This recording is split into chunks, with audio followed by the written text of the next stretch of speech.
And hello, everybody. Welcome to the Weekday Warriors of Wrestling, being recorded on Sunday, September 26th, a beautiful fall day. You're probably going to hear this on, I don't know, maybe later today, but probably most likely Monday, September 27th. I'm Eric Clancy, joined by Patrick Kelly. Today, we are going to be talking Extreme Rules. We'll be talking the Dark Side of the Ring fallout with Ric Flair. And we're going to be talking AEW Grand Slam, both Dynamite and Rampage.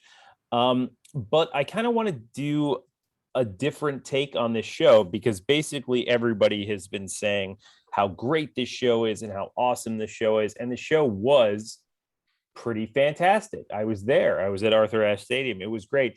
But I feel like nobody wants to listen to a podcast where we just say the same things as everybody else did and how amazing the show was. So, well, I'll be honest, before we get started on that, I'll be honest, I really like Dynamite. I was not so high on Rampage.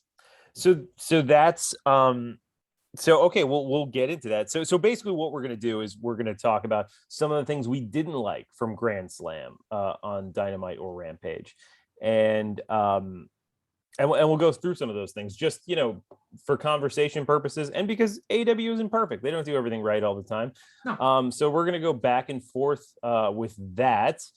I was at the show. It was a great show. Awesome, amazing stuff. But actually, Patrick, I'll be honest with you. I've a similar thing with me. Like there's much less for me to complain about on Dynamite than there was on Rampage. But there were some things that stuck out to me. Number one, and this has been brought up by a lot of people. I did not. So one thing I loved, and I actually thought it was like one of the best parts. It was probably the best part of Rampage. And it was the American Top Team beatdown of Jericho and Hager. And I thought it was great because I thought all those MMA guys had like first of all, it was real heat. I like, you very rarely feel real heat in wrestling crowds, and maybe that's not real heat, and I don't know what it is because I exist in a post like 1990 world, and you don't really get real heat anymore. But that was probably the closest thing I've been to real heat, and it was great. I thought those guys came off as real assholes. They came off as legitimately tough, beating down guys like Jericho and Hager. I thought that segment was fantastic. One thing that I'm a little annoyed about that people have talked about, and they're right, is where the fuck were Santana, Ortiz, and Sammy Guevara? Now, who are all there. Yeah, who, like, once again, are all there, and they're in the corresponding following segments. Literally, I watched Jericho and Hager get beat down, and then I hear the Lucha Bros theme come on. And then Santana and Ortiz come out. It's like it was literally the next match. And it was just like, what? And then after that, they had the Sammy Guevara segment. Sammy just comes out and does his bit with Fuego and then gets attacked by Miro. And it's just like, and so I understand why, for Sammy, nobody helping him is fine because, okay, Jericho and Hager have been beaten up. And I can conceivably believe Proud and Powerful are in the showers or something, and they're not watching or whatever. But to me, if you're standing by the entrance, in kayfabe, standing by the entrance monitor, and you're like, oh shit, there's two of my best friends. Let's go save them. They didn't do anything like that. I thought that was such an amateur move. And I'm normally not everybody doesn't have to come out and save everybody else. I get it. You got to have beatdowns and shit. But I also didn't schedule the card so that the next two matches or the next two segments featured Inner Circle allies right after Jericho and Hager got the shit kicked out of them. Now, they could have done a bunch of stuff. I didn't watch the show on TV because I saw it live. So maybe they said something like, oh, Santana and Ortiz were busy, or I don't know, or they covered it up for it. And I feel like they didn't. So Patrick, tell me. From my memory of watching it on TV, they did not. Yeah. And this is a problem that I've noticed. And this is one of the most egregious examples I've seen in a long time, but it feels like, and again, Eric, you and I, we grew up in the 90s. We remember what it was like during the Attitude Era, especially during those early days, like 97, 98. I felt like back then they would always have some kind of an excuse. Either somebody would park a forklift right in front of the locker room to keep other guys from coming out, or one that sticks out in my mind is when DX was doing their Nation parody. And immediately I'm thinking, well, why aren't The Rock and the Nation just storming down and beating the shit out of them right now? It's like, oh, they're not there. They're off doing something else. So they're not even in the building that night. And they would always find some way to explain why certain guys aren't there. And that is, I don't know, the nuances of wrestling storytelling have just gone out the window in a lot of, and this is another key example of it. Well, yeah, and it's a great example because JR was, I think, on commentary for both those instances. In the parody of the Nation, he says he's like, oh, he's like, The Rock's breaking a lot of furniture at home in Miami, and like he's like, oh, Owen's got to be beside himself in Calgary. He makes it like clear that they are not there.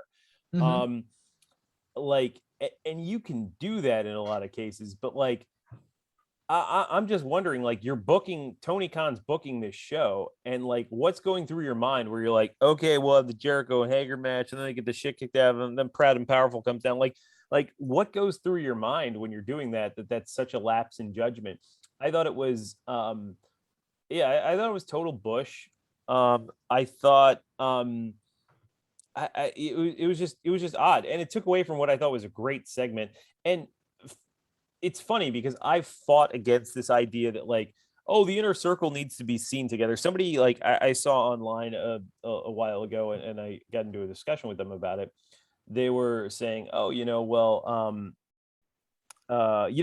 never see the Inner Circle or the Pinnacle together anymore. Like where it's almost like they're not a group. And I'm like, no, I disagree with that, because that's like a WWE thing where you're like, we got to remind the audience that they're together, and like have them stand shoulder to shoulder and watch a TV awkwardly for 10 seconds. Like, like we don't need to do that. Like it's insulting. It's patronizing. Like, you don't need to do that. However, if you do have a situation where two of the key members are having the shit kicked out of them and your guys are in the next match, you kind of need to do something about that. You do have to have them do that. So, I mean, and if you didn't, then structure it in a way where, the P&P match is before, and then they're in the showers or something, and like Sammy was getting ready for a segment, and you let us know that, because that's not what happened. And I thought that was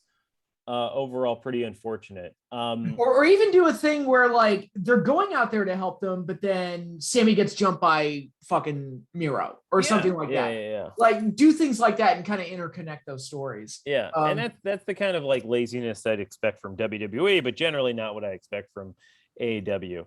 Now that said, Patrick, going back to you, do you have some things from Grand Slam that you did not appreciate? Really, and I said it just a few minutes ago, but I felt like Dynamite overall was very good, and Rampage just kind of felt like an overly long mess with too many tag matches, and was just like all the leftovers that couldn't be fit onto the Dynamite card, they just kind of threw onto Rampage. The exception being the biggest attractions on the Rampage card were CM Punk versus Powerhouse Hobbs, Punk's first TV match in 7.5 years, and the Lights Out match at the end.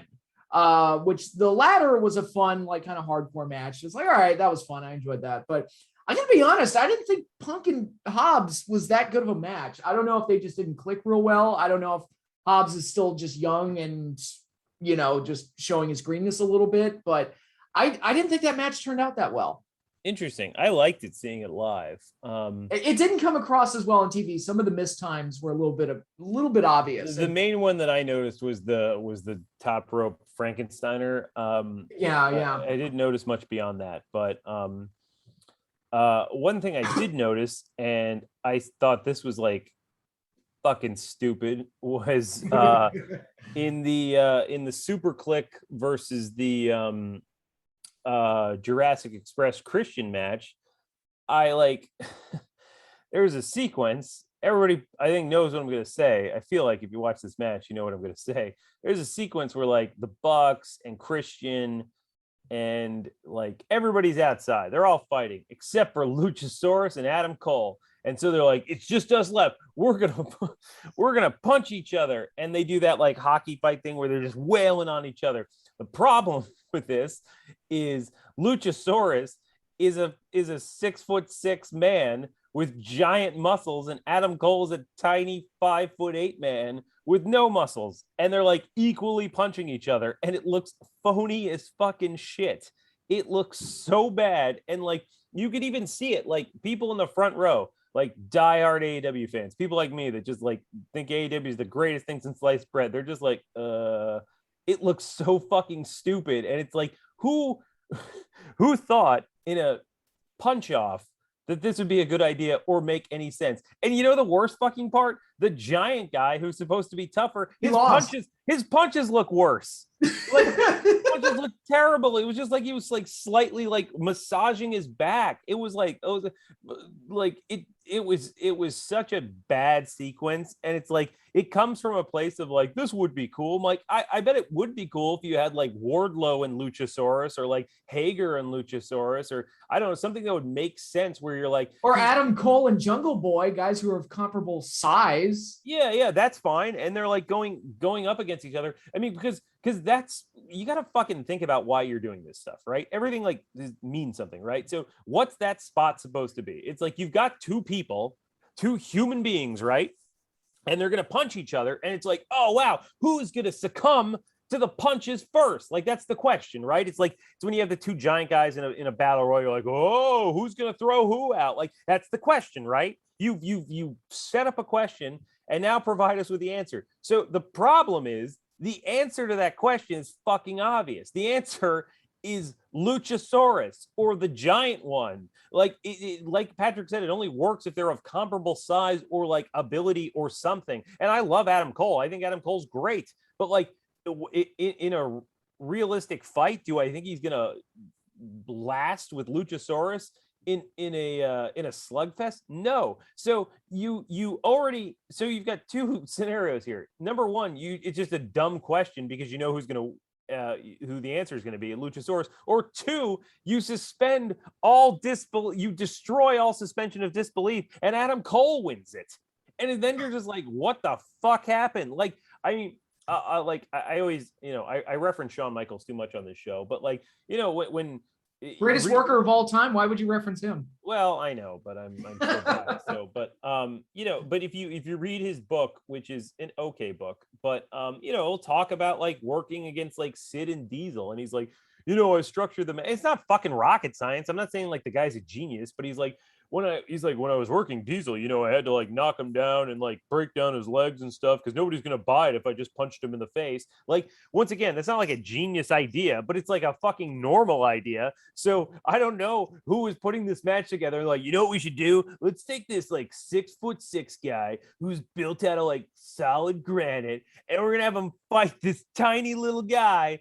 And then they're gonna be equal, and then the tiny little guy's gonna win. And everybody's like, yeah, that sounds like a good idea. I'm not a fucking idiot like that. So it was such a shitty segment. And I remember first of all, once again, I had a blast. All these shows, they were great. I love them. They were fantastic. This show is about this episode is about nitpicking this shit. But we were watching this match, and that match was pretty awesome, by the way. I had a lot of fun watching that match. But that thing happened, and I'm like, what the fuck is this shit? And like, seriously, like 4 people around me were like, and I'm like, yeah, that's stupid. Okay, Jim Cornette, just keep yelling at the sky. I mean, God. No, you're absolutely right. It's mistakes like that, and it's things like that that can really take you out of a match and kind of ruin what is an otherwise really, really good match. It was a lot of action. Everybody got to shine a little bit, but then you do something stupid and it just takes you out of it. And that's something that you need to be wary of if you're putting a match together. I also thought this is a very minor nitpick of the show because I enjoyed the match and I thought it was good. And I'm really fine with it going on last, but I really thought that Cody and Malachi probably should have finished the show, honestly. I mean, Britt and Ruby, I liked the match a lot. I liked the booking. I thought it was good. But like, that crowd was so hot for that Malachi Cody match, and they were so like booing Cody and they were passionately against Cody. And I thought it would have been a nice way to end the show. And they didn't. So like, it's a minor like nitpicky thing, but like I really think like with the amount of heat that match had, that probably should have closed it. That's the only defense I'll give of that, is that they didn't know it was going to have that much heat going in, and it just kind of happened. But that ended up being one of my favorite parts of the entire show, because I didn't expect Cody to lose, and to lose the way he did to the Black Mist, that was a nice little surprise. I'm like, okay, that was some really surprising good shit. I really enjoyed it. Yeah, I was booing the people that were booing Cody. I was like, you guys are being he's the Triple H of AEW, Eric. I know. He's never main evented a pay-per-view, but he's the Triple H of AEW.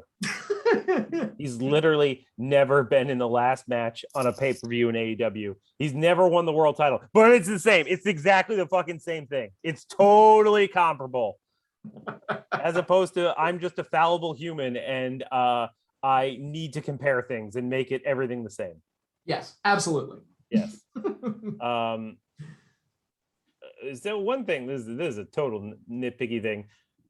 There was too much shit on this show. There was no time to get beer. I could not go to the bathroom or get a drink or whatever. Literally, I went after the Daniel Bryan Kenny Omega match. I was like, well, you know what? I'm just gonna. That was amazing. Let me just go get a drink. And I went there, and then as soon as I did, I was like, oh fuck, they're having Punk come out right now. So I had to run. Everybody like ran back. Also, want to point this out. Arthur Ashe ran out of beer after like the Pillman MJF match.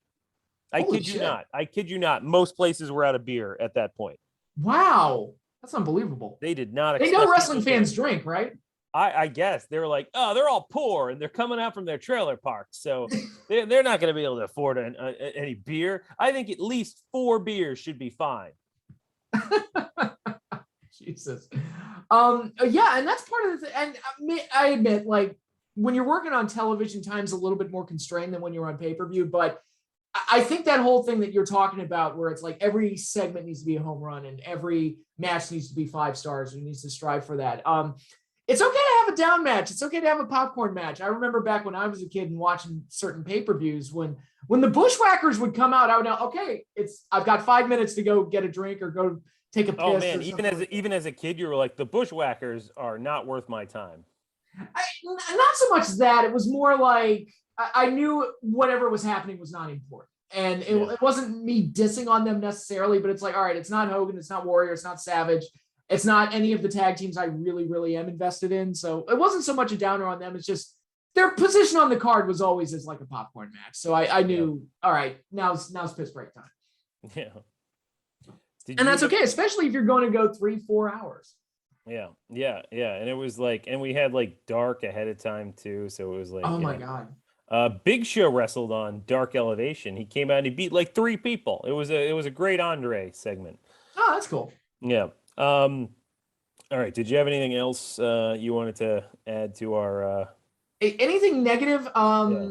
One, again, this is more of a minor nitpick, but I enjoyed the Sting Darby Allin FTR match. It was a nice too. Old school tag team match, and Sting at his age to work in him and Darby have got the Legends tag team format down. Oh yeah. Yeah. They've got it down pretty well. It's just, I would have preferred it if Darby got the win instead of Sting, even though I love Sting, but it's like, man, Darby's the guy you want to invest in now and let him get the win on it. So I agree. There's nothing wrong with what you said. Mm-hmm. That said, being in that audience, we really wanted Sting to like make him tap out to the Scorpion. Yeah. Or if they did that thing they were going to do, like they were setting it up like a Scorpion death drop with the coffin drop as a finish. I'm like, God, if they'd hit that, I would have. Yeah. That was cool. Yeah. No, I think they finally hit the sweet spot with Sting. Because like the initial like idea of like what they did with Sting is they'd be like, Sting's going to come out and give an interview, and then somebody will interrupt him, and then they won't do anything, and then they'll do it next week, and then Sting comes out with a bat, and then, like, it was the same like interruption like scheme every single time. Mm-hmm. And I think this is a lot better, whereas like Darby wrestles and Sting's around, and if necessary, Sting becomes a factor, but he doesn't have to become a factor. He's kind of like, Batman, and he's like, I'm going to make sure shit goes down correctly. and then somebody like attacks him personally, like FTR, and he's like, all right, I'm putting on the cape, we're going out there, like I think that's great. And then they have their match, and what Sting's wrestled like 3 times in like the year he's been here, like that's like great, like cool. Yeah. uh that's fine. You don't like, and he's not like, I would be more annoyed if it was like, I'm sorry, I wouldn't be more annoyed. I would be annoyed if it was like Sting and like, I don't know, Jake teaming up to beat up FTR. Then I'd be like, well, who are we promoting? But this is all at the service of Darby. And I think Darby has more upside than FTR does. I think Darby has more upside than most people they program them with. So, at the end of the day, they're using Sting to make Darby a bigger deal, and it works. Yep. Sure. All right, so we shit on the shows a little bit. What were your overall thoughts? Let's go. We're going in the positive direction. Yeah, like I said, I thought Dynamite came off really well, especially the Bryan Omega match, which good call opening up with that, just so they could fit as much time in for the time limit draw as they needed. I love the finish. I thought it was great because it built anticipation for a much bigger rematch down the road, while also giving us a preview of what the two are capable of doing together. Also, it makes sense because like the idea that like, okay, if you're supposed to be so amazing and stuff, are you able to be beaten in that quick of a time? You know what I mean?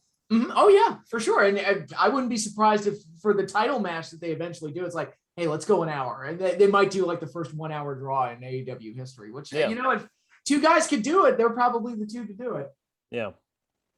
But I thought that match was great. I liked the Sting and Darby tag match. Like I said, I liked MJF pretty much just beating Brian Pillman in like a fairly simple match, but MJF should be winning those matches. Yes. And Britt versus Ruby Soho, I thought was pretty good. I thought Dynamite itself was really good. Whereas Rampage, it felt like that was all the table scraps and leftovers for the most part, except for the main event, which was pretty fun. Yeah. Now let me ask you, because I saw the match in the arena, and I watched parts of it on TV, but obviously I'm like still kind of like, I've got my arena perspective that I'm like seeing through on top of that. So how did it come off in person? Like how like big of a deal did it seem like how did the crowd come off, like in your opinion, as only have seen it on TV? The crowd came off very well. It felt like a big deal. The venue looked big. It felt like a really big show. Yeah. No, I was one of the many people clapping and cheering when the bell rung and when the lockup happened. And the major time I remember that happening was Goldberg and Hogan in '98. And because I remember, because Tony's call is, he's like, he's like, they're erupting at the sound of the bell. Never seen that, never heard that before in the history of our sport. That's what he said. That's his call. I like it a lot, but it cracks me up. Yeah. And it helps to have Tony there. I don't know, like JR sounds old and there are his issues, but Tony, there's something about him that he still sounds good. Yeah, I would. Excuse me, probably need some coffee. I would keep. I mean, if it was for me, and I've said this many times, I would do like a Nitro format. I'd have Excalibur as Mike Tenay, like knowing all the facts and figures and moves and everything that Tony doesn't know, which is a fair amount of stuff. You'd have Tony as like the sell guy, right? And he's like he kind of like sets up. He's kind of like the MC. He's like, well, tonight, folks, we're gonna have Kenny Omega and yada. And then you have like, I mean, Larry Zbyszko sucks because he's like if you go back and listen to Larry Zbyszko's shit, it's like fucking dated as hell. Like he'll be like, I've watched an old Nitro. He's like, a woman's place is in the kitchen. And I was like, oh God, you're supposed to be the good guy. And so like I'm not suggesting him, but like a dude like him, and maybe that's Taz. It's tough because Taz is like on screen or whatever, but I don't know, somebody like that. Maybe that's JR, but like I don't love JR in 2021. I think he's dated. I think time has passed him by.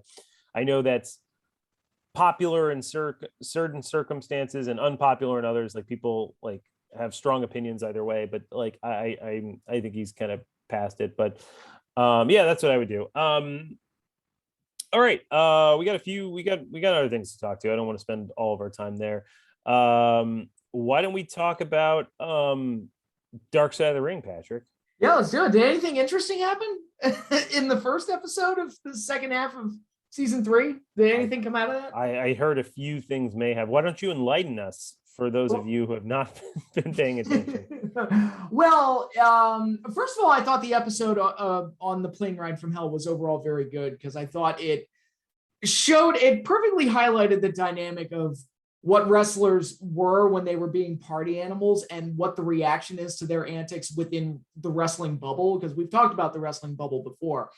And then you get the perspective from people outside of the wrestling bubble, like the poor flight attendant that was there on the plane ride from hell.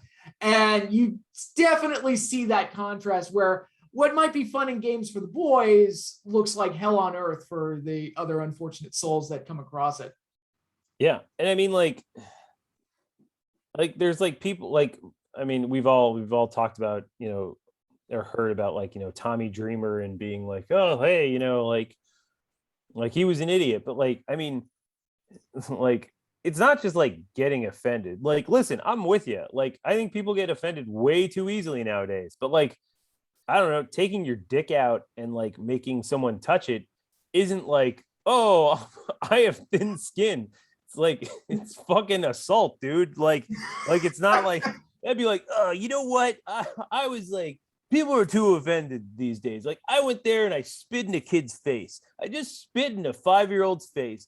And people came up to me and they're like, you're being an asshole. I'm like, you know what? Everybody's too sensitive. Like, it's not like somebody called you a bad word or a name. Like, it's not, like it's pretty fucking cut and dry. And Flair had done that before. That's the other thing. Yeah. It's like, so now it makes me wonder, it's like, how many times has this happened where maybe he did that and the flight attendant didn't appreciate it? Because I'm sure Flair, being who he is, there were some party girls at the time that enjoyed those antics, but how many of them didn't enjoy it? I wonder if there's other people out there. Yeah, no, and that's the thing. It's like, does this seem like insane? Like, does it seem crazy? Like this is out of character for him? Like, like, and it's interesting because I thought the backlash to him would be less, and here's why. And there's like a psychology to it. It's why you, for the most part, don't see like rappers or 80s rockers or anyone getting like quote unquote canceled.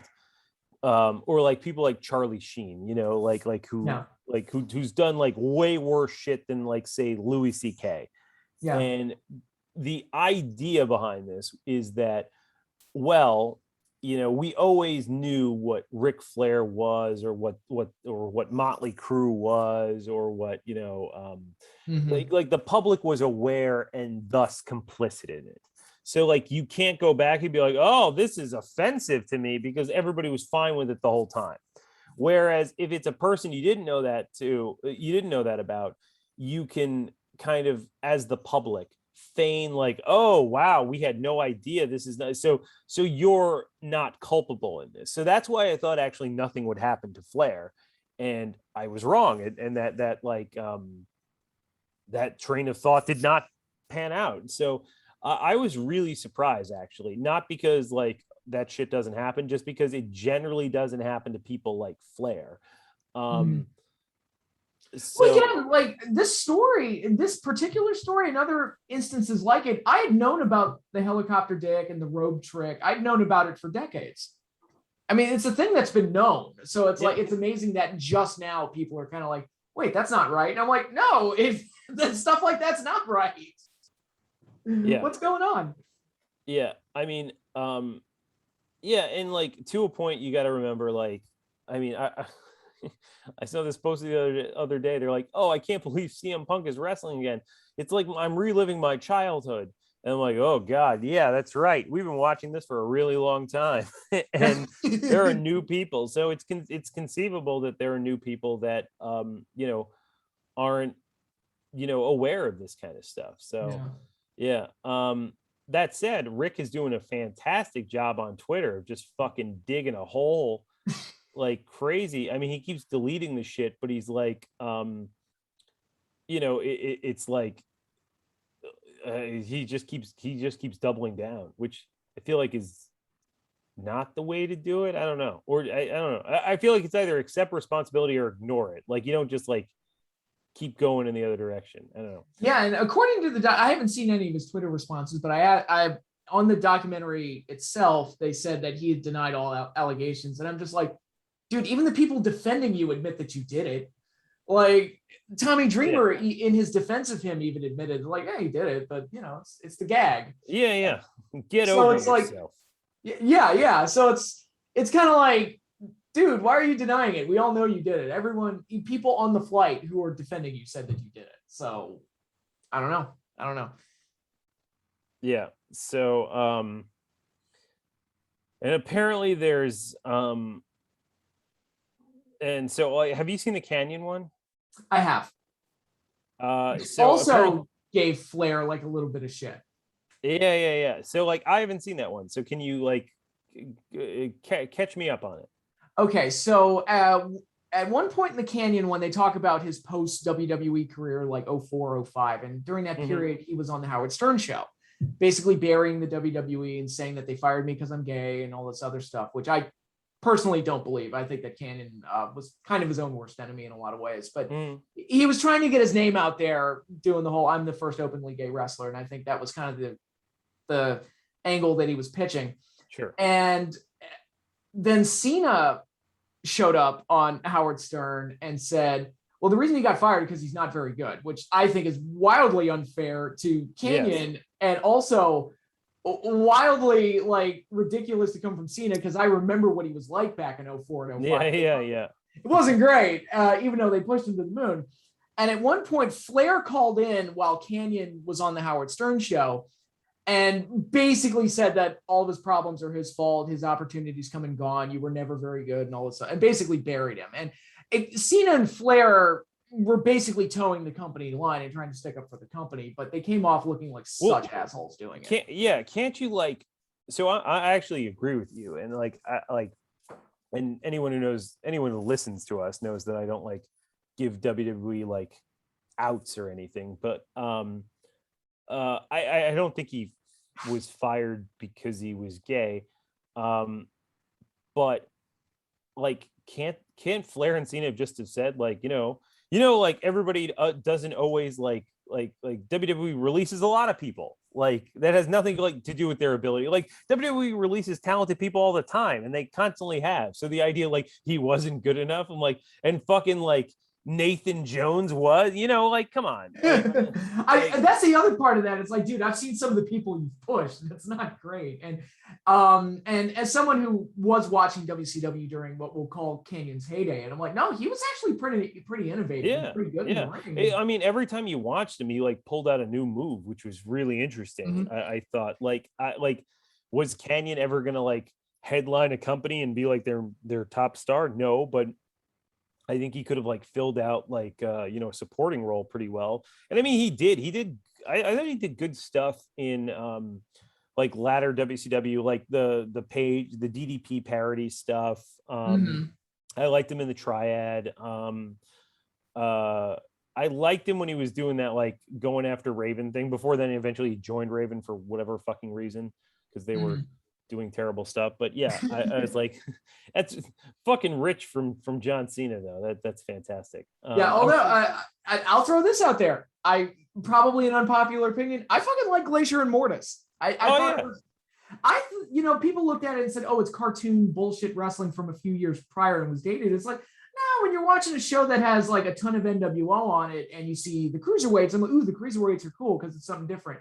And I kind of felt the same way about Glacier and Mortis. I'm like, ooh, this is cool because it's different and not like everything else on the show. It was occupied its own little space, and I enjoyed Glacier and the Blood Runs Cold storyline popped up at the worst possible time that it popped. And they talk about that on the doc.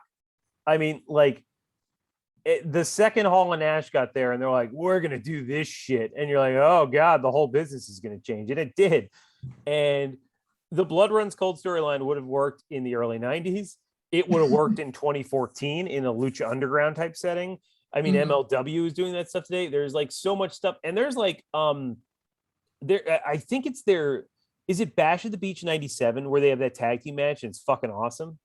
Yes, I think you're right. That match is like fire. That thing is awesome. It's a great match. If you guys are interested, go Bash at the Beach 97. I believe it's Wrath and Mortis against Glacier and I liked Wrath and Mortis as a tag team.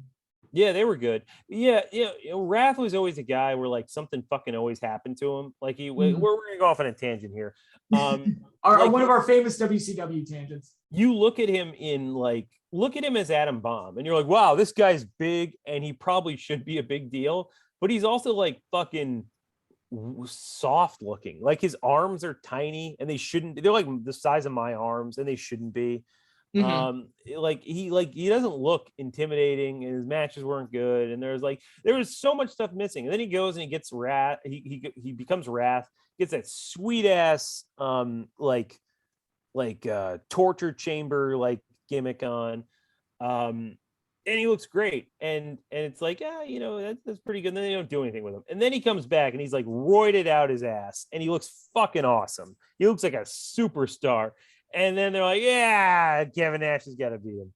Sorry, he's got to be the guy that ends streaks. I always remember that. There's a great, if you want a good listen on Wrath, there's in this, I think it's a Starrcade 98, 83 weeks. And it's like Conrad is talking to Bischoff, and he's like, why the fuck did you beat Wrath? And he's like, Wrath wasn't going to be a top guy. And he's like, well, why not? And then he's like, well, he couldn't talk, and he just beat people. I'm like, he's like, you fucking had Goldberg as your world champion. He never talked and he could beat people. He's like, you're going to compare Goldberg and Wrath? And he's like, I mean, it seems pretty similar right now.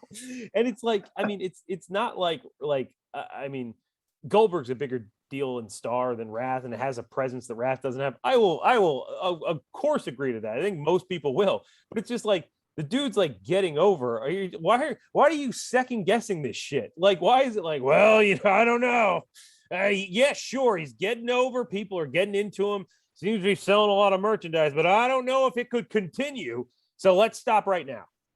Yeah, and it's, you got to be thinking, if you wanted to keep the Goldberg train going, which apparently other members of the roster in WCW wanted to make sure that the Goldberg train didn't keep rolling, but that's a whole other topic for another day. But it's like, don't you want to set up opponents for Goldberg down the road? I feel like an unbeaten heel would be a good way to go.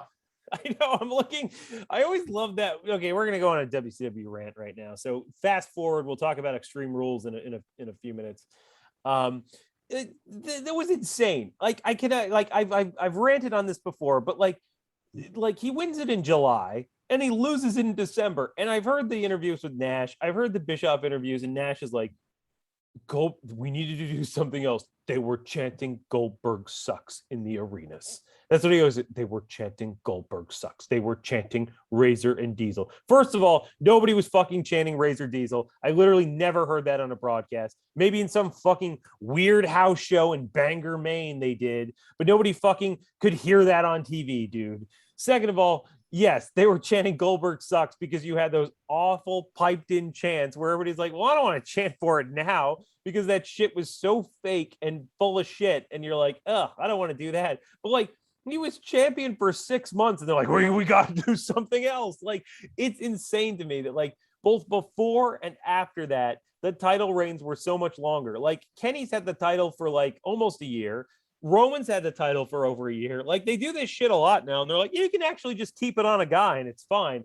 And to me, it's like there was so much more to do with Goldberg. Like, there was still a Sting match there. I know he had that September match where like, Hogan attacked Sting or whatever, but there was still a legit Sting match.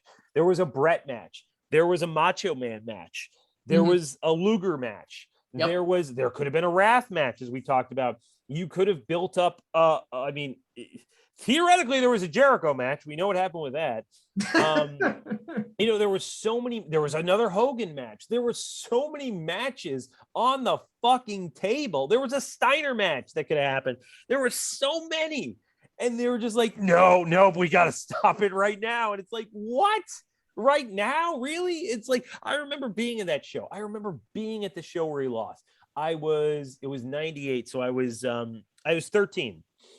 And I was like booing Goldberg because I don't like Goldberg. I was a kid. I'm like, oh, he's too strong. He's whatever. But I booed him, and then he lost, and I'm like, my fucking lizard brain goes off, and I'm like, holy shit, this actually is the bad idea. Like, it's like, like you're watching a movie and you're like cheering for the bad guy, but like kind of fun. But then the bad guy kills Captain America and Captain America's corpse is there. And you're like, oh, I actually didn't want this, sir. That's exactly what Starrcade 98 was. I'm like, oh, geez, I don't know if that was a good idea. and that's why WCW is not here today, because they kept making mistakes like this. Yeah, so many mistakes. All right, so we're going to chat Extreme Rules tonight, and we are going to then do some mailbag questions, right? Yes, we are. And Extreme Rules, normally this pay-per-view, it's where every match is some kind of a gimmick match. They didn't do that this year. I only see one Extreme Rules match on the entire card. Well, there's a TLC match. Is there? I don't see it. Yes, there is. It's Damian Priest versus Jeff Hardy versus Sheamus. Oh, I'm looking at the wiki and it just says triple threat match. It says triple threat TLC match. Oh, did they update it? Look at it right now. Let's refresh.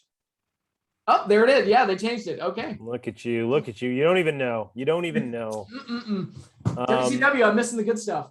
I know. There's 6 matches here, which seems not a lot, and also what they always have. They're also like always all title matches. There's like 70 million WWE titles. It's insane. Which AEW, and this is another thing, like AEW does cross-brand shit with Impact and New Japan, and they still don't feel like they have too many titles. And I know. WWE, it's like, and they have fucking over someone, and you'll hit somebody that has a belt. Yeah, and like AEW has like fake ass titles like FTW, and they're still like less. It's unbelievable. And we're not even counting NXT. Yeah, I know. And then NXT UK and NXT UK2 and NXT Japan and NXT Mars. Remember when NXT was going to take over the world, and then none of that ever happened? And, no, have you seen the reboot by any chance? I have not. Have you? I have. They're basically back to being developmental. In a good fun way, like it used to be, or a shitty terrible way? Because it used to be fun. Soon to tell. Like, it's too soon to tell. Like, I kind of like Rick Steiner's kid, who got his name's terrible, but I like him as a talent. And the guys look like they were having fun and stuff, but it looks very small scale compared to what it was prior. But the Braun Breaker thing like makes me laugh, because it's like, so they're always trying to like think about the casual fan and the mainstream fan, and it's always like, if you want to tell somebody about this guy, what do you like? It's a strong guy. His name's Braun Breaker. And then the person on the street says, leave me alone. Who are you? But if you actually wanted to like put this guy over and his name was like Rex Steiner or whatever, Steiner is such a cool fucking name. It's an awesome name. And it's also like Rex Steiner, like which was Rick Steiner's name is Rob Reich Steiner. So the idea Rick Steiner was like kind of his last name. And so Rex Steiner is also kind of his last name. So it's like interesting and fun and like but also like is Rex Steiner.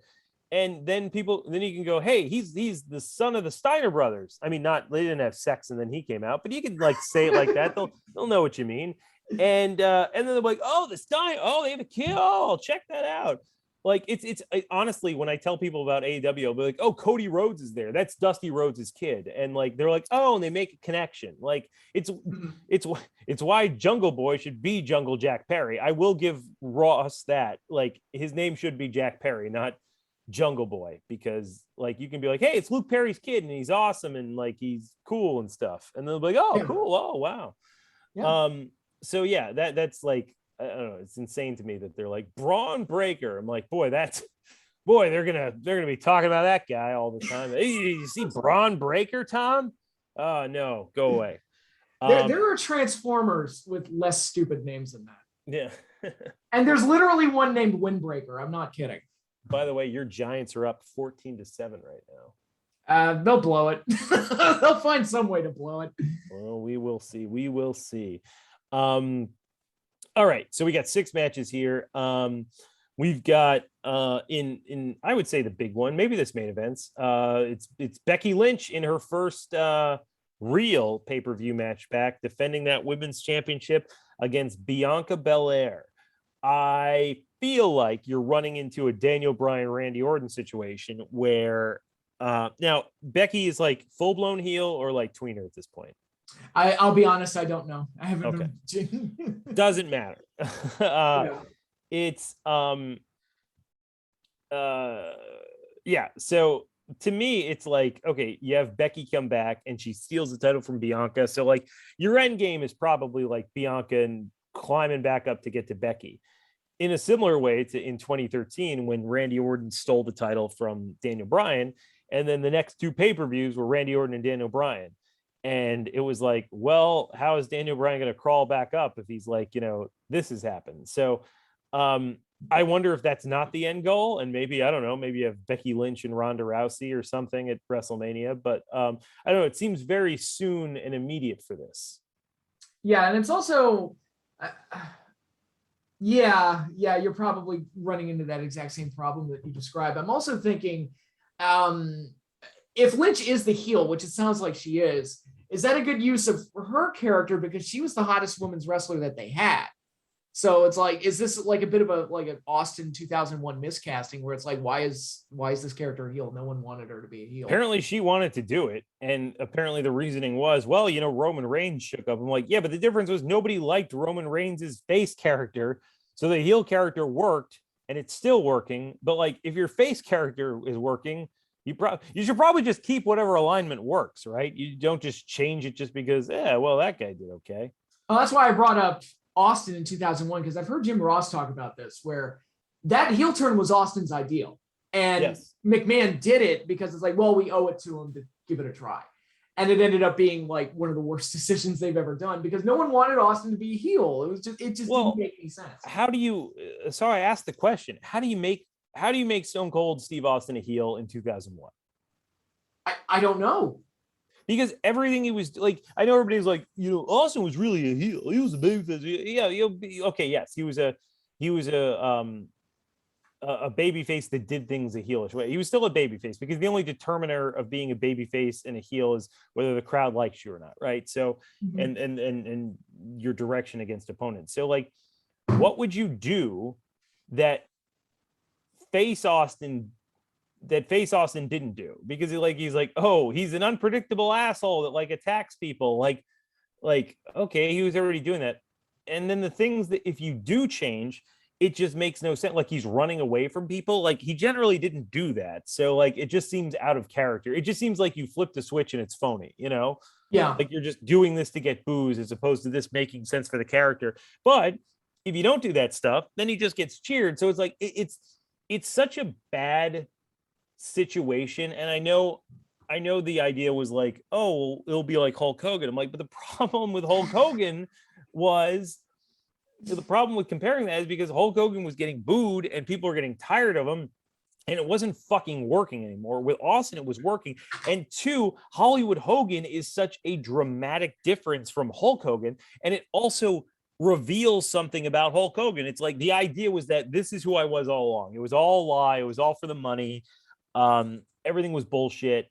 Like that's like a reveal. Whereas Austin, like what he didn't say, like, I don't know what you could do. Say like, I was a coward the whole time. I don't know what you could do. But like there was an actual ideal shift. Whereas like, I don't know, everything Austin did, he like teamed up with McMahon to win the title. And it's like, yeah, well, that's the thing he wanted the whole time. It was McMahon who was like, I want you to be like a corporate person. And Austin's like, I don't want to do that. And then Vince just helped him win the title. And he was still Steve Austin. So Austin won that, by the way. Vince came around to his way of thinking, was like, yeah, you could just be the champion or whatever, So like, no, Austin didn't do anything different. He just was himself and won the title, which is the same thing he always wanted. And Vince is like, and he like, I mean, he didn't like Vince because Vince didn't like him, not because like, I don't know, he just wanted the title. So I don't know, that whole thing was very odd to me. Back to Extreme Rules 2021, which we're getting off topic here. Yeah, so Becky and Bianca, I'm gonna pick Becky just because she just won the belt. So absolutely, maybe she cheats. I don't know. We've got a triple threat TLC match. It's the only new star WWE seems to have made recently in Damian Priest against perpetual secondary title contenders forever, Jeff Hardy and Sheamus. Like, holy God. Can you believe over 10 years ago, 12 years ago, Jeff Hardy was like wrestling for the world title and was like, had been around forever. Mm-hmm. Like, he's been in there for 20 years now. Jeff Yeah. Hardy has. And he's still there doing the Still same there. stuff. It's like, is it good for him to be in a TLC match anymore? Probably not. I feel like you throwing that have to out like, there. I mean, Damian Priest is like the only thing that they've really like elevated in the past like year and a half. So I feel like He would have to, right? Yeah. Unless they want him to like. So the problem with Damian Priest is the problem that we've known for a while. Damian Priest is like 40. So like, you're not going to get much out of him. I mean, because he's getting there, but okay, let's say he gets there at like 41. Then I don't know, you got him for like 4 years before he starts to like physically decline. And I mean, people are working longer and longer these days, but it's just like, I don't know. That seems like not a great idea. He's like 5 years older than Roman is. So like, he's not going to be the guy to beat Roman, you know. Theoretically, you'd have a guy younger than Roman beat Roman, but that would be the plan, you'd think. Yeah, but I can't think of people who would do that because I think like Riddle is like the same age as Roman. And like people who I don't know. I have no idea. I that's a sticky wicket I don't want to get involved in. We've got Charlotte Flair and Alexa Bliss, and this is WWE's version of Adam Cole and Luchasaurus punching each other in the face. Yeah. Well, Alexa has magical powers though. Yes. She has magical powers that she stole from Bray Wyatt. Yeah. Oh God. Who we're not supposed to remember anymore. Yeah. I mean, sometimes though, when WWE has a person that they think is like a star, like Brock can like overwhelm like The Undertaker and Bray Wyatt's like powers. He's just like too powerful for that. So maybe Charlotte will just do that and just like kick Alexa's head off. I don't know. We'll see. I wouldn't be surprised if they had Alexa win the belt here, just because they seem to want to promote that character and have some version of the Fiend running around on their product, even if they don't have the original Fiend. So I wouldn't be surprised if Alexa won this. Yeah. We've got Roman Reigns defending his Universal title that he's held for over a year against the Demon Finn Balor. I believe the Demon has lost one time to Samoa Joe. Am I correct? And that was on NXT, right? That was on NXT. I don't think he's ever lost. I mean, he's about to, but you know. No, they're doing Roman and Brock. We know that's coming down the pike. So yeah, no way Roman Reigns loses this. Yeah. Yep. Usos and Street Profits for the tag team titles. WWE really likes that everyone in the stable has a title thing, so I feel like they're going to keep them on the Usos here. I think so. I don't know. I didn't even know the Street Profits were even on the main roster still. Yeah, they've been on since I think like February 2020, I believe. Okay, good for them. Getting a big pay-per-view match out of it, but I don't know. I say keep Roman strong, and you help keep Roman strong by keeping the belts on the Usos. So keep on running it. And then last but not least, I know you're really looking forward to this one, Pat. It's Liv Morgan and Carmella. Oh yeah, that's this is, by the way, this is the definition of last and least. Oh God. I don't know what to say about this one. It's just kind of there. So it's the popcorn match I was asking for. Yeah, I know. You got it. Perfect. I'll pick Carmella to win. Yeah. All right, let's go on to our mailbag to finish off the show today. Okay, our first comes from Cody Piper, who did not send a question, but in response to the last show we did, sent you recommendations for Witch movies and Animal Attack movies. All right, Cody Piper, do it. Hit me up. Okay, for Witch movies, he's got 5 recommendations. I'm writing them down. If you're in for a silent movie, Haxan from 1922. How do I spell that? Haxan, Haxan. I have heard of that movie. I've never seen it. Wanted to check it out. Okay, and number 2 is Black Sunday from 1960, also known as The Mask of Satan. All right. I think that title's cooler. I don't know. I like Haxan. Haxan sounds kind of cool. All right, what's next? Okay, from 1990, The Witches, which I think I've seen that. I have. It's with Angela. Oh God, what's her name? She's in all the Wes Anderson movies. Oh God damn it. And she's in the Grifters with John Cusack and Angelica Houston. Angelica Houston. Yes, that's it. She was Morticia Adams. That's how I know her. Yeah. Okay. Okay, so yeah, there's that one. The Blair Witch Project from 1999. Oh yeah, that's a good one. Yep. And a movie I've never heard of, The Witch from 2015. Oh yes, I have heard of that. Maybe too. I'll have to see. I'll have to do some research. Thank you very much, Cody Piper. He's half Cody Rhodes, half Roddy Piper. It's a good mix. And what about Animals? Okay, first up, Alfred Hitchcock's The Birds from 1963. Oh, yeah. Mm-hmm. I love a good Hitchcock movie, and so you can't go wrong there. Jaws from 1975. One of course, most perfect movies ever made. Cujo from 1983. He also makes it clear it's about a killer dog suffering from rabies, so he doesn't know if you would like it, but thought he'd recommend it just in case. It is true that I do not like. It's not Cujo's fault, and that's what Stephen King even says in the book. It's he got like bit by a rat or something. I can't remember. It's very sad. Poor Cujo. Anyway, keep going. All right. If you want a really sad one, watch Old Yeller. That thing. I know. I've seen it. One that I have not seen in years, but Arachnophobia from 1990. Oh, I remember that one. Yeah. Yep, that's a good one. Right. And one that I've never heard of, The Ghost in the Darkness, a forgotten 90s movie about killer lions. Have you not? You haven't seen that one? I have not seen that one. Oh yeah, it's got Val Kilmer and I don't know, maybe Tim Roth. Val Kilmer is definitely in it, and it's based on the Savo man-eaters, which were two female lions. No, they're male lions without manes, and they like killed a bunch of people working on a railroad. Oh wow, that's a good one. Yeah, I think I'll probably choose that for Animal Attack. That's a good one. All right, thank you. Awesome. All right, now we've got our questions coming in from Yo-Yo. What is your favorite current TV show? Oh God, let me look at my list. You go first, Patrick. I will say I've got two right now. Better Call Saul, which is approaching its final season, assuming everything's okay with Bob Odenkirk. Best wishes to him. Love that show. And at the end of the day, I know it's got the connection to Breaking Bad, but really it's just about people going to work. And it's on the surface, it's kind of mundane, but they do really great stuff with it. And it's funny and it's charming and it's dramatic as well. So I love Better Call Saul. And if you're an animation fan, I really like Primal on Adult Swim. And I don't know if it's getting a second season. I hope it does, but it's about a caveman. Is that that's the Jendi Tarkovsky one, right? Yes. Yeah, I've seen that one. Yeah. I mean, I'm sorry, I haven't seen it. I've seen the ads for it. It looks very good. Yeah, I fucking love it.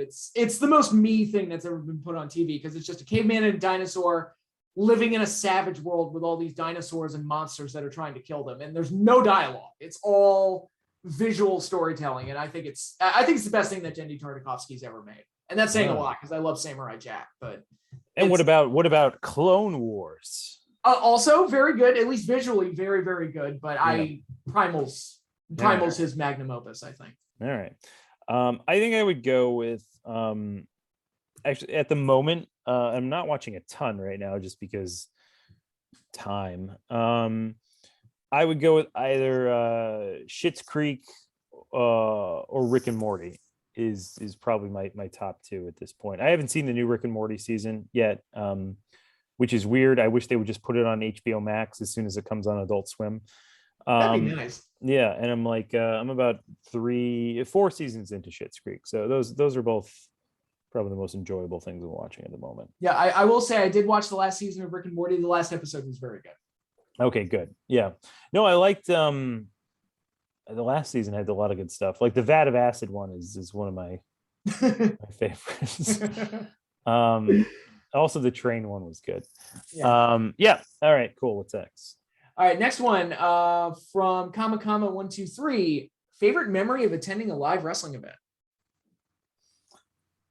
Oh, let me think. I mean, that Omega Bryan match was pretty cool on Wednesday. That was great. Let me think. A live wrestling event. I'm trying to think of ones I went to. Starrcade 98 was like my first like big one. Like I was at a big show. Went to that Raw in I'm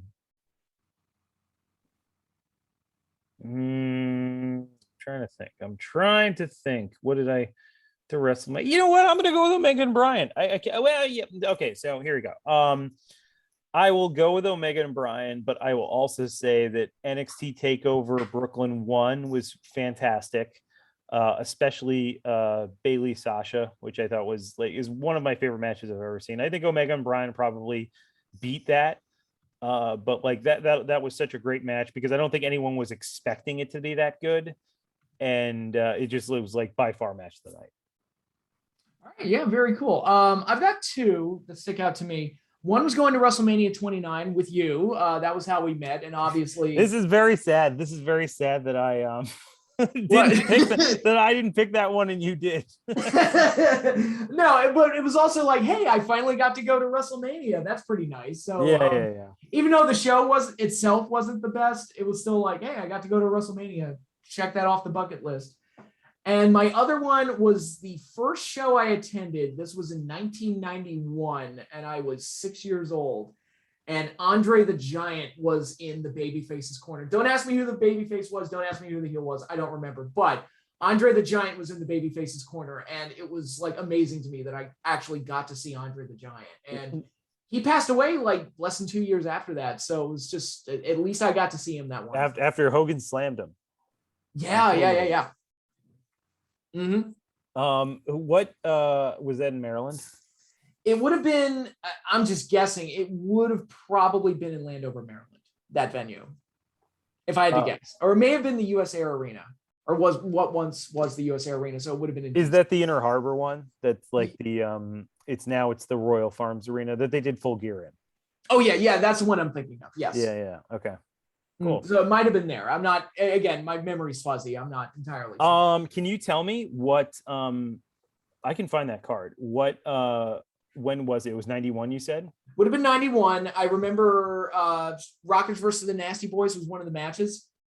Nice. And if I had to guess, I think it was the match with Andre, and I believe it may have been Earthquake versus Jim Neidhart or something like that. But again, I'm just kind of. Do you know what month it was? No, not off the top of my head. All right. Are you looking on CompleteWWF.com or whatever that is? No, what the fuck is Complete WWF? Isn't there, I might be wrong. Isn't that the site that has like all the cards listed? No, it's the history of the WWE. History of WWE. That's the one I was thinking of. Okay, so I have WWF at Landover, Maryland, Capitol Center, February 3rd, 1991. Okay. Does it have Rockers versus Nasty Boys? No, it has the Rockers defeating Demolition. Okay. That doesn't sound right. All right, let's keep going. Okay. I'm pretty sure it was Rockers and Nasty Boys. That's the one match I remember for some reason. Okay, they came to you a lot. They came in January 5th. Hogan was not there, right? No, Hogan was not there. Okay, because he was at this show. And I want to say the main event was Bulldog versus Undertaker, but I could be wrong on that. Let's see. Hold on. And I'm going through all of the Landover, Maryland. They apparently were there every month, by the way. It's like this. We were a good town. I kid you not. So far, it's been January, February, March, May, June is that them visiting this. July. They were there every month, Patrick. You could have gone. Okay, here we go. I think it was July 19th, 1991. Mm-hmm. Here we go. Yep. Okay. Everybody, we're gonna blow Patrick's mind with nostalgia. Oh my God. We opened up with the Berserker defeating Coco Beware with a hot shot. Oh my God. And now it was supposed to be Jake Roberts, but instead it was Jim Neidhart, and he came out with Andre the Giant, and he pinned Earthquake after hitting him with a crutch given to him by Andre. That sounds right. Yeah. Now next came Kerry Von Erich taking out he fought the Warlord to a double count out. Okay. And then Shawn Michaels, the Rockers fought the champion Nasty Boys to a double count out. Mm-hmm. IRS pinned Greg Valentine with his feet on the ropes. in a 6-man tag match that, Patrick, I can't believe you didn't talk about this one. The Bushwhackers and Virgil defeated the Orient Express and Mr. Fuji. And then in the main event, the Ultimate Warrior, defeated the Undertaker in a body bag match. Oh man, how do I not remember the body bag match? I don't know. Maybe you got tired and you had to go. That might be the reason. That might be now, it. If you were to go the next month, because they came back again, because all fucking WWF did in 1991 was go to Maryland. I want to point out to the Capitol Center. You would have seen Hogan defeat Slaughter with Savage as the guest referee. Oh, was that one of their boot camp matches or Desert Storm matches or whatever? It was no, it was just a match. Okay. Let's see. Oh, and they went to a community college in Frederick, Maryland in September instead. They really shifted it up there. Then they went in October 91. They came back to you guys. It was Flair beating Piper in the main event. Oh man. And then they're like, fuck that shit. We're coming back next month. By the way, this was November. This is only 3,800 people. In previous ones, it was 6,000, 6,500, 7,000. So they're really just running the shit out of this town, by the way. They're just like, we gotta fucking do our show every month in Landover, Maryland at the Capitol Center. If we don't, the fucking business will explode. Okay. So, they're coming back December 26th. They're like, fuck you guys. Everybody had Christmas. Everybody's coming to the Capitol Center. It's Hogan and Flair. Oh shit, that's a big one. You actually got Hogan and Flair there. Oh, wow. I didn't see it. That's amazing. That was it. So they came like 100 times, Patrick. I'm glad you saw one of them. That was, I cannot believe this. I can't believe how often they went. Let's see how many times they went to the Garden. Like, I want to see. Let's see here. Okay, 1 in January 91. Let me tell you, March, they're not going to the Garden as much as they're going to the Capitol Center. Let me tell you, April, they do go to by the way, I want to point out for like a top, like WWF was like a Northeast company in 1991. I want to point out this. They're like going to they do some other ones, but for the most part, they're really sticking to the Northeast here. Yeah, they know their markets. Nassau Coliseum all the time. All right. Anyway, we got more questions. I could not get over how often they visited that place. Okay, we've got 2 more questions from Yo Mama. What is your favorite movie of the 1990s? You go first. I've got Jurassic Park. What am I even thinking of? Jurassic Park. The answer is Jurassic Park for me. Jurassic Park is up there. I've got 3 that really stick out to me. Terminator 2 Judgment Day. No, that's up there. Yeah. Scent of a Woman with Al Pacino and Groundhog Day. Those are 3 that really stick out to me for very different reasons. I think I'm going to say Terminator 2 just to kind of give into that. Like, I remember I was a kid when that was like the biggest movie in the world, and I just have all these fond memories of it. But Scent of a Woman and Groundhog Day are really high up there too. Yeah, I mean, I love Terminator and Groundhog Day is great. But no, the correct answer is Jurassic Park, everyone. Yeah, also a very good option for sure. All right, what's our last question? Last question from Gabe. Favorite movie of 2021 so far, I think should be the qualifier on that. Oh God, I've seen like 2 of them. Like, this is like a terrible question because, well, no, I'm sorry. It's not a terrible question. That's unfair of me. It is, I have limited answers for you. Let me say that. I guess Godzilla and Kong, because I guess I could say Black Widow, but I haven't seen Shang-Chi yet, which is like the first time so far I haven't seen a Marvel movie in theaters, but hopefully that'll change. We'll see. I could say I liked Black Widow, but I don't know. I feel like Godzilla and Kong was just like silly, great fun in a pandemic when we kind of needed it. So I'll go Godzilla Kong.